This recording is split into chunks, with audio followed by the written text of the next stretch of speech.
Hey everyone, in this video I'm going to show you how you could use the new Google form from start to finish. I'm going to show you how you could get to Google Forms. So I basically went to Google and typed in forms and it will take you to this Google suite right here, and forms as the last one in purple, and it'll basically take you to this link, and all you have to say is go to Google Forms and it'll take you to Google Forms.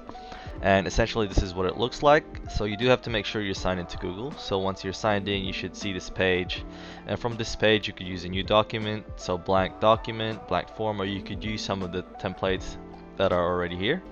And if you press this, you'll see a lot more options. So what Google Forms is, it's a place where you could create a form and share it on Facebook, social media, via email, embed it on a website, and get answers to your questions.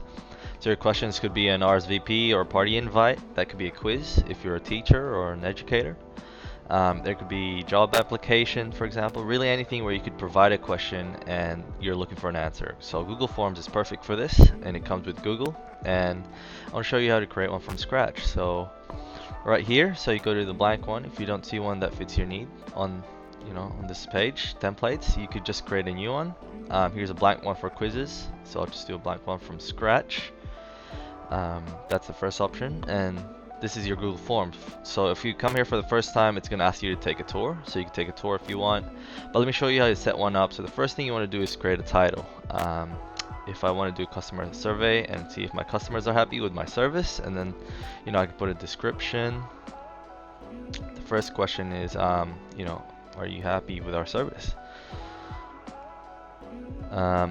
For example, let's say I'm using this for business, so I basically ask the yes or no question, and it's suggesting to me for the options of the answers to add all these yes, no, and maybe, so I'll say all. I could have done those individually. Let me just delete these. So option 1, yes, I could individually do it. Say add option 2, no, and then option 3, maybe. Just like the options it gave me. So now I have 3 options here, and if I want to change it from multiple choice, I do have options like drop down or checkbox. Checkbox, for example, is look like this. Drop down is gonna make it look like this. For the video, I think multiple choice is the best option. I'm done. But now if I want to add a second question, I do have to go here and press the plus sign here, and that'll give me a second question. So then I could add a second question, and I could add my options here, and I have 3 options. I recommend having 3 to 4 options here, but there's really no limit on the number of options you can add. So you could have as many options and have these 3 options, but you could add as many options as you want to these questions. And now one of the options I really like, being able to make an answer a required answer. So if you press this, the question is going to be a required question for your survey before you could add another question and move into the next quiz where the people are taking the quiz. So I'll turn that off. And if you want to duplicate a question or delete, this is duplicate. If you have a lot of text here, this might be a good way to duplicate and then edit, not having to start from scratch. And then on the side here, you could add images, you could add videos. Let me go ahead and see if you can add an image here. Let me go ahead and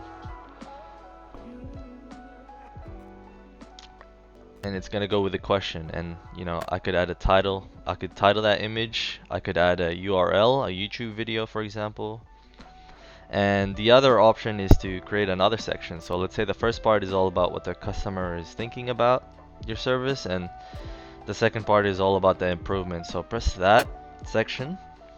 So now you have created section 1, and if you scroll down, there's section 2. So I could call this second section. And then I could add questions to that section, and it could be question 1. So now if you wanted to even customize them more, you could come up here, and this give you some visual options. So give you some options here with color. For example, you don't like this color, you can change it to any color you like. Let's say you didn't like any of these colors, you could choose the icon on the bottom, or you could actually pick some of the illustrations and pictures, and you could do custom photos. You could add your own photos. So maybe this one, it would give your survey a new look. After customizing it, you could do a preview. So the second icon is preview, and it'll show you what other people are gonna see when they click your video. I mean your survey, and this is what it looks like. So let me just go through and say yes. It would take me a second question, and I'll press submit. If I go back to Google Forms and open up the same form, you could actually see this is what it looks like when you get responses from other people. Obviously, if people participate, it will give you a summary, and you could look at individual surveys and see exactly what their survey looked like, you know, whatever your form may be. Up here on the settings, you could, you know, I could change some of the settings here. If I was doing a quiz, I could make this into a quiz and change some of the settings here. If I was a teacher, this is a great way, you know, to make a quiz. I could either grade it right after the submission. I could give them the quiz score. You could use it for a presentation as well and show a progress bar of how much of the form is left. So if you press save, when everything is complete, the next step is essentially just sending it. And these are the options in sending this to people to get a response to your form. Survey or quiz, whatever your form may be, or you could either email it. You could just put multiple email addresses, subject line message just like any other email, or you could go to the link and take this link and share it on Facebook, social media. There's also social shares here, Twitter, Google, blah blah blah. I just like to take it, you know, you could even shorten with Google URL shortener and just take this and put it on any link, any text box online platform. And if you want it on your website, you can embed the code. So this is a great way to use it on your website to get answers from your customers, for example. So, you know, I was thinking of using this one to complete here.